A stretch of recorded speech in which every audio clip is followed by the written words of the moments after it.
All right, we have Ole Miss fans asking, why is Oklahoma ranked ahead of Ole Miss? God, it was razor thin, man. I talked about this in my video cast yesterday.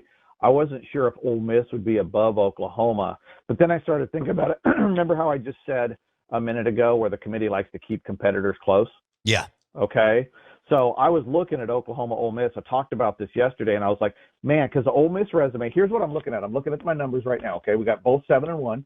Oklahoma's strength of schedule is 49. Ole Miss is 29. Checkbox Ole Miss, right? But remember, strength of schedule isn't that important. Oklahoma has 3 quality wins. Ole Miss has 2. Ole Miss has 2 top 25 wins. Oklahoma has 1.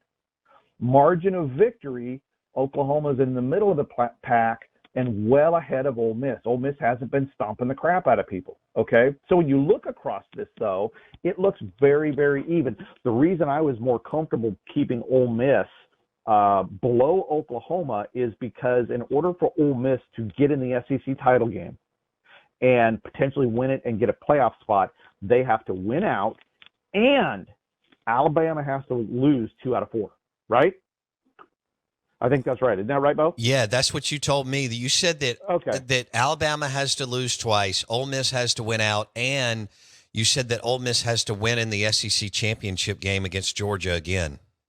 Yeah, to get into the playoffs. But see, what with Ole Miss, though, is the odds of Ole Miss winning out and Alabama losing 2 games so Ole Miss goes to the SEC title game as a 1-loss team is very low. And so that's why we had projected Ole Miss below Oklahoma. It's razor thin.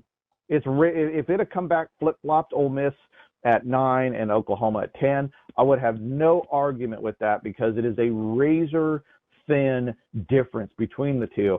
Don't miss one moment of the Out of Bounds Show with Bo Bounds. Weekdays 7 a.m. till 10 a.m. on ESPN 105.9. The Zone.